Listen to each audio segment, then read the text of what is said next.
and this is the... Well, we're both therapists, obviously. Obviously. Okay. And we've been doing it for a long time. Very long time. And we're two different types of therapists. Well, I think we should talk a little bit more about that, because that's good. Like, where'd you go to school? Oh, Lincoln Women Are Lit. I went to Lincoln University for undergrad. And then for grad school, I went to John Carroll. Don't ask me anything about it. I just went there at night.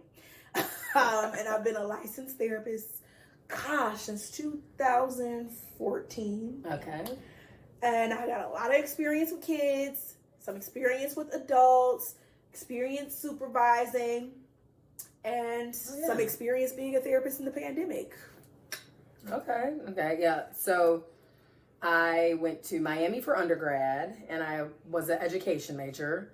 And then I went to Case for grad school, Case Western Reserve University, the Mandel School. And so I'm a social worker. Social worker, yeah. And you are a... I'm a professional clinical counselor. She's a counselor. Yes. Yeah. We do the same thing. The exact same thing. That's the hack, y'all. You don't know. Your therapist is most of the time either a social worker or a counselor. Usually... Or a marriage and family therapist. MFTs. That's rare. Well, my therapist is an MFT. Really? Mm-hmm. They're few and far between. And it really varies state by state. Mm-hmm. Because some states like certain people versus others, I find. And then, like, if you a counselor, you clearly just want to do therapy. You have not set yourself up to do anything else other than therapy. That's the tea they don't tell you. Okay. You are not diverse. You can't do shit else but be a therapist. Okay. Like, even the hospitals, they don't really want to hire us. Okay. Don't know why. I didn't know that. They don't, because a lot of the times in the hospitals, they're doing more of that, like, triage, giving you connections. Mm-hmm. You're not going to be that ongoing therapist. You know, when someone comes in through, like, ER or they're in the hospitalization, you know, that person is getting linked with a social worker, and they're figuring out what's your plan after you get released. Okay. And they're doing more connections, more of that social work versus, like, the actual therapy. So they don't hire professional counselors to do that. In the hospital setting. Mm-mm. Okay. Yeah, social work degree is, like you talked about, it is diverse. Like, you're doing a lot of that connections in the community. It can be on the macro or micro level. So yeah, that makes sense. Yeah. So most of the time when you're looking for a therapist, there isn't a major in college called therapist. No. It either is social work or counseling or marriage and family therapist, but those are all going to be given at the master's level. Yes. And then there's also psychiatrist, which is a doctorate program. PhD. Mm-hmm. Psychologist. I don't know. So I'll have to do a little research, but I don't know much about psychologists. I think the psychologist, because again, a psychologist could do therapy, but they also do more of the psychological testing that we don't do. We don't do the testing. But they're not prescribing medications like a psychiatrist. Because a psychiatrist actually has done an MD. Yes. And so they're a doctor at that level, and a psychologist is a PhD and a doctor at that level. I had no desire to deal with medications. Yes. I don't want that responsibility on me. Okay. But that was just not my thing.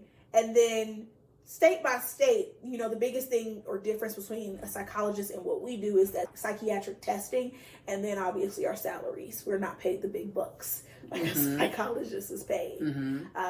But even at a bachelor's level with a social work degree, you could get licensed as a social worker. And in today's economy, because there aren't enough people coming out into a field, agencies are hiring bachelor's level social workers to be therapists now.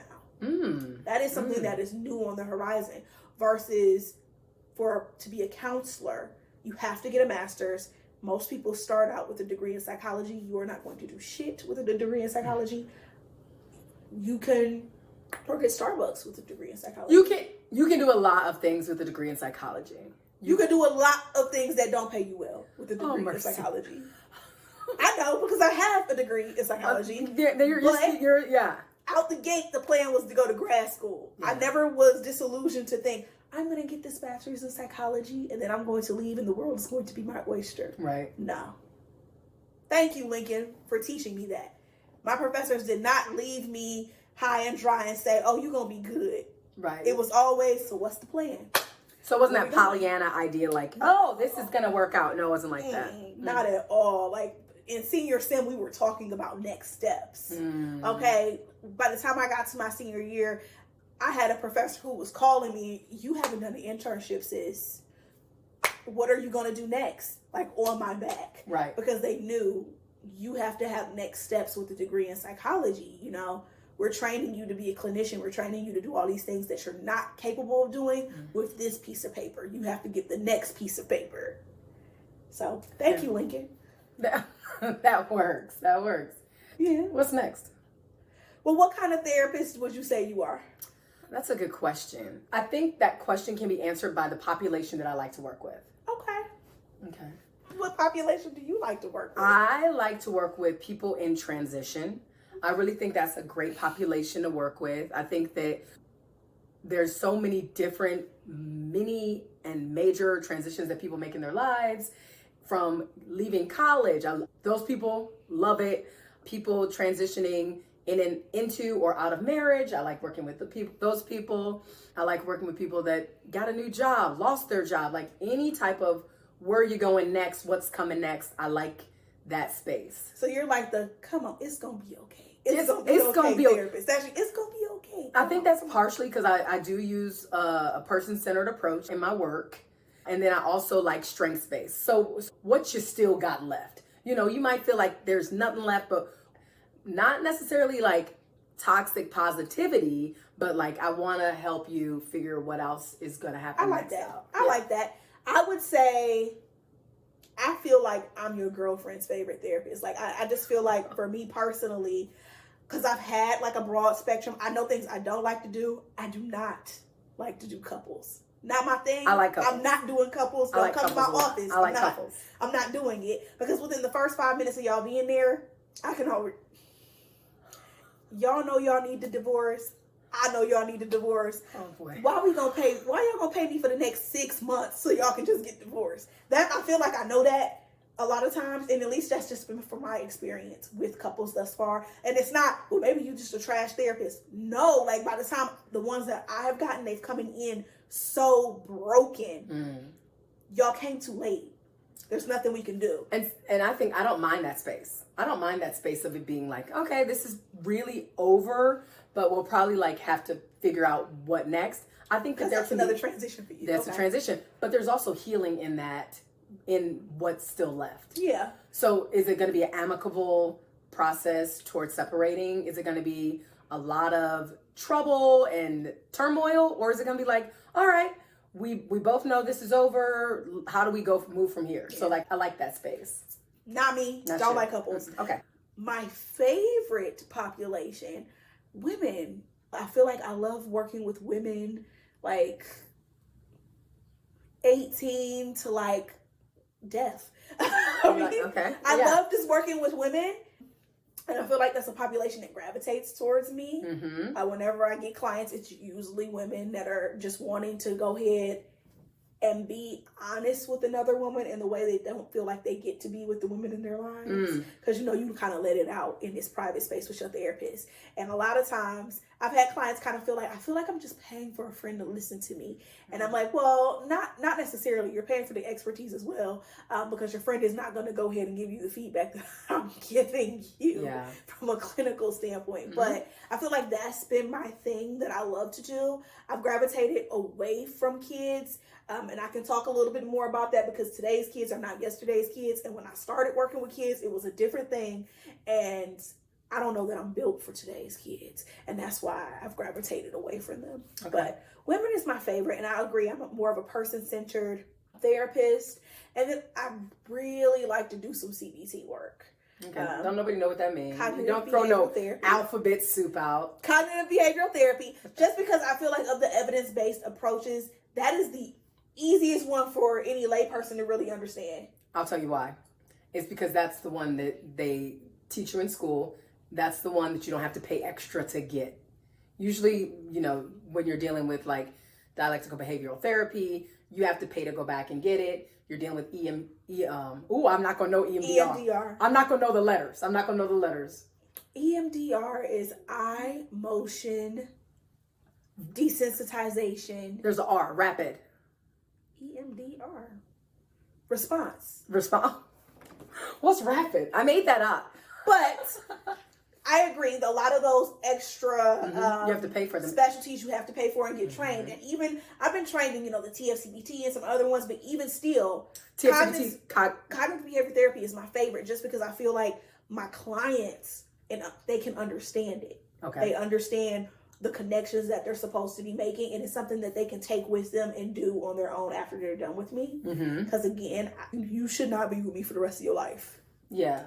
How long, what's a normal amount of time that you think people work with a therapist? Oh my gosh. And I actually disagree. I think you could be your therapist forever.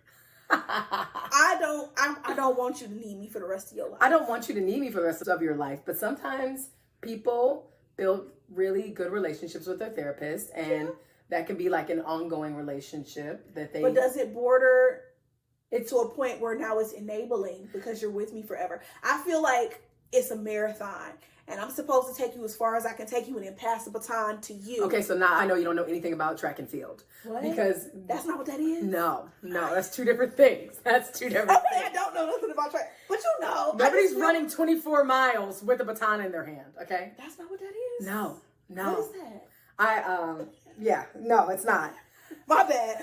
But the point is, I'm supposed to take you as far as I'm supposed to take you and then pass you the baton, and you good, and you going. And if you stumble, I'm not behind you still. Oh, you stumbled. I'm supposed to keep helping you. You have skills. I want you to use your skills. And if you need some support, maybe you come back to me. Maybe you're in a different place in your life and you go to somebody else. But that's what I'm saying. The door's always open. I'm saying that figuratively. Yeah. So unless your therapist isn't in the profession anymore. But yeah. But I'm saying like the door is open. You're available. You make yourself available. I don't want my clients to need me. That's not the purpose. But I don't want you coming to me after we resolved everything because it's just on your calendar and it's a part of the routine. And some people are still doing that. Some people, we've resolved everything. And truthfully, as a clinician, I'm supposed to be assessing you. Do you even still qualify for this diagnosis that I'm billing for? Because I have to bill. You don't have to bill. You don't have to bill through insurance. Okay, but then I'm asking you to pay me privately. And most people can't afford private pay. That's not true either. My population has not been able to afford private pay. You said your population is women. Women can afford private pay. Most of my women come with insurance. You're right. And they seek me out because I accept their insurance. Yeah. But people do pay private pay to see therapists. They do. Especially, I don't know how many of them would come privately. I do know that there have been times where like, okay, I'm no longer paying it with that insurance. And I've had people think about it. And then when they hear the rate, they shuffle on to someone that accepts their insurance. I mean, food is high. Gas is high. They cannot afford to pull out this chunk of money for her and still come at the frequency that I want to come. I want to come every week, sis. Cool. You got $200 every week.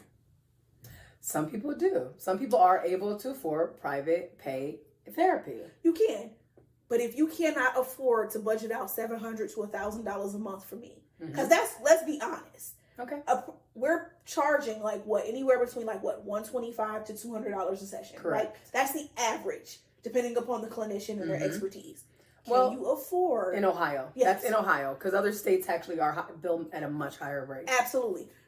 Can you afford in this day and age where eggs have skyrocketed, they're coming back down, milk, all of that, where the basic necessities have gone up, right? And for most of my women, you got kids. Whoa.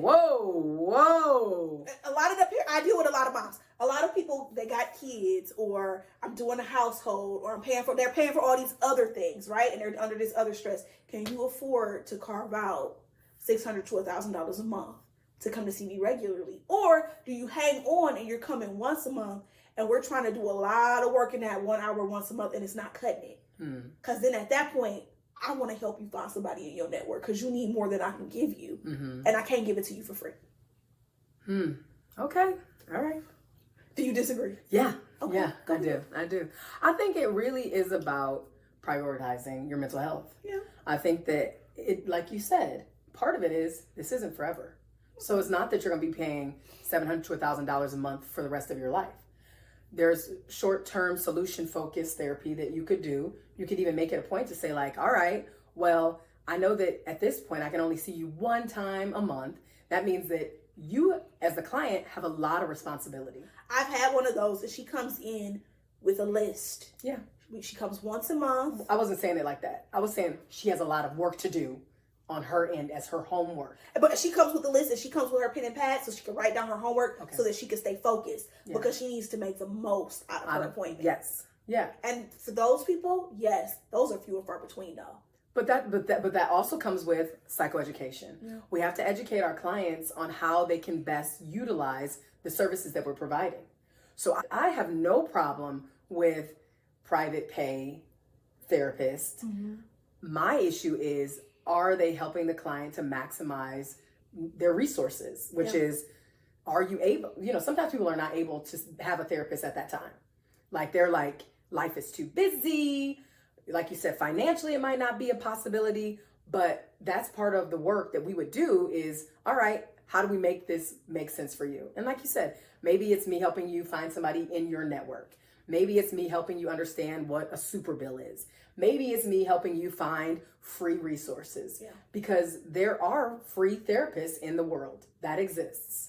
Really? Absolutely. I know that a lot of times psychiatry residents have to practice. Mm-hmm. So sometimes you can find a psychiatry residence program where the therapists have to, I don't want to say practice is the right word. But they're like in their internship. Yes. And so it's at low cost, like a sliding scale. No, it was zero. It was free? It was free. Mm-hmm. Oh, wow. Mm-hmm. Okay. It was free. So it was free. But is it one of those things where you get what you pay for? Oh, no. Because they want to show out. Okay. Because remember, first of all, they're already doctors. They've already gotten their... So this is like their last resident. I'm good. Yes. So they want to practice all their skills. So it's like psychiatry, Grey's Anatomy in there. It is. They're trying new things. They're like, all right, I learned this in my work. I'm going to try it with my clients. So you get this really rich experience. Mm. And then I've also worked at the free clinic where therapy is also free. Mm. People came in and you're getting students. So grad school students were the work there. But then they also have a group of really trained practitioners that work there as well. Now, to be a client at the free clinic, don't they at some point get some financial information to make sure that there's a sliding scale? Because the idea is it's free because if you can afford to pay something, we're asking you to pay. Right. So that offsets the cost for those who can't. See, I've seen that. Yes. And then I've seen it where sometimes there's dire reasons for somebody to like, all right, that ain't gonna happen. We need somebody to have some services. There can be loopholes, so sometimes that happens. Okay. Well, circling back for me, I'm the type of therapist. I want to go ahead. I feel like I'm a realist. I feel like I want to help you be your best self in whatever way you see yourself being that person. Mm-hmm. And I say that because my idea of your best self may not at all be in line with your idea of your best self. And that has happened before where I felt like I totally disagree in my gut with the choices you're making, but that's not my job. It's not my job to tell you that. I can think that, but I'm going to help you do whatever it is that you feel like you need to be doing and feel good about it. Tell me more about that. So like, you're like, I personally am seeing your decision making. Yeah. Like I feel like I knew you're making this decision, but you feel good about it. This decision is going to keep you here another 6 months. I know that. Are you able to say that to your clients? I think I can go ahead and bring about kind of that paradoxical thinking, there's this option and then there's this option, mm-hmm. and talking about the pros and the cons in a way where, I'm emphasizing, the pros and the cons, okay. But it's not my place. Just say, girl, I think that's a stupid choice. Because I'm not your friend. Right. And ethically, that's not what I'm here to do. Right. But in my heart and in my head, it's just, whoo, child, you gonna be here 6 months after this shit pan out. And we gonna have to undo all of this. Inevitably, I knew that, and that's what happened. And I felt like had we made a different choice 6 months ago, we would have been so much further. But that wasn't my call. And you disagree? I don't disagree. I just want to know, is there any way that you could have framed that so that the client would have been able to have some foresight? I think that in my very best way I could, I tried to frame it in that way, but because of the context and what it was about, she just needed to go down that path. Okay. She needed to know. So it was like kind of like natural consequences to the choices. It was, I need to know, because I'm not going to be settled if I don't do this and don't know. Okay. And that's fine. Mm-hmm. You got to know. Yeah. I don't know. I think I knew, and I think people know.